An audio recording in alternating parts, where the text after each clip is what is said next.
The Book of Esther, summary and meaning.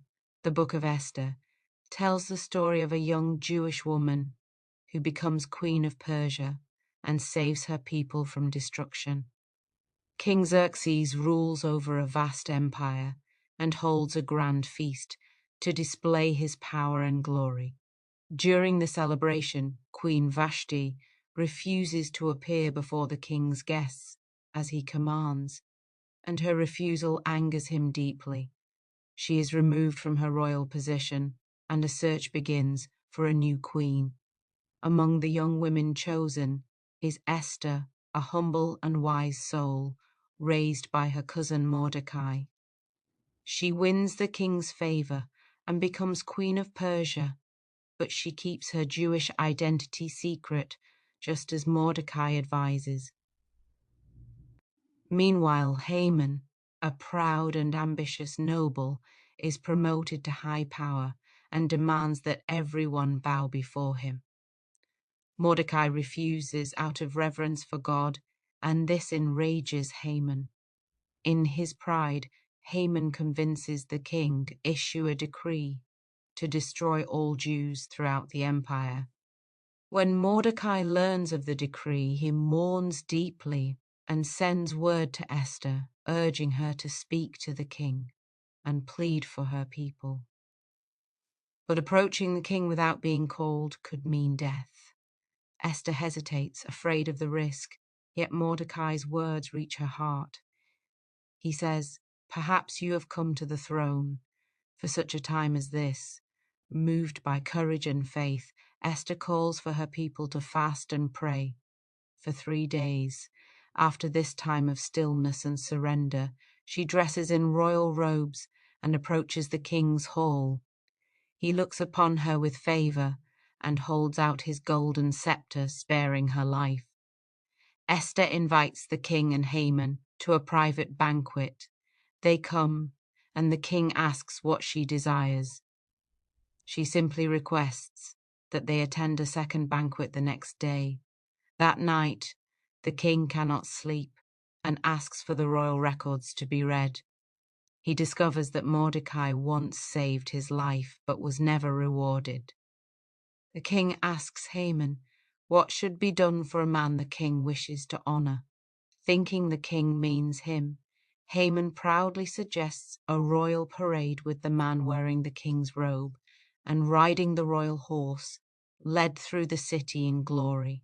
The king agrees and commands Haman to do all this for Mordecai. Haman's pride collapses, and he is filled with shame. The next day, Esther's second banquet begins. The king again asks, "What is your request, Queen Esther?" With calm strength, she reveals the truth. She says, "My people and I have been sold to be destroyed." The king, shocked, asks, "Who would dare do such a thing?" Esther points to Haman, declaring, "This wicked enemy is Haman." The king is enraged and orders Haman to be executed on the very gallows he built for Mordecai. Peace begins to return, and Esther is honored for her courage.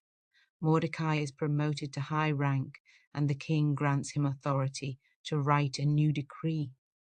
Mordecai writes a new decree, allowing the Jewish people to defend themselves against their enemies. When the appointed day arrives, the Jews stand united and overcome those who sought their harm. The fear of their strength and of the king's support spreads through the empire.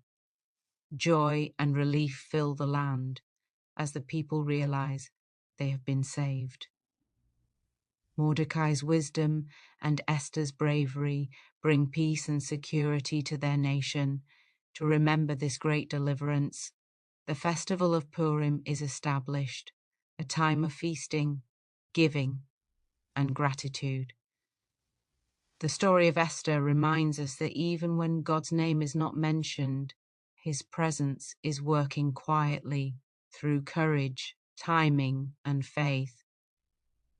It is a lesson of divine providence, showing that one person's bravery, guided by trust in something greater, can change the fate of many. Dear God, Guide me to walk in quiet courage as Esther did. When fear arises, remind me that you are already at work, behind the scenes.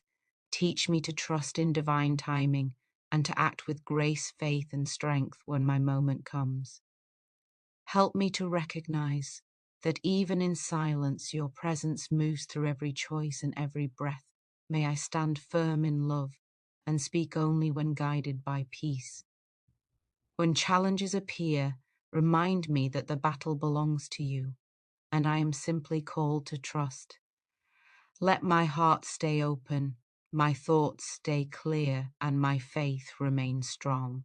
Just as Esther found purpose in her moment of uncertainty, may I too find courage to rise when needed and rest when guided. Thank you for working through me and through all things, seen and unseen. Lalam Almain. Amen.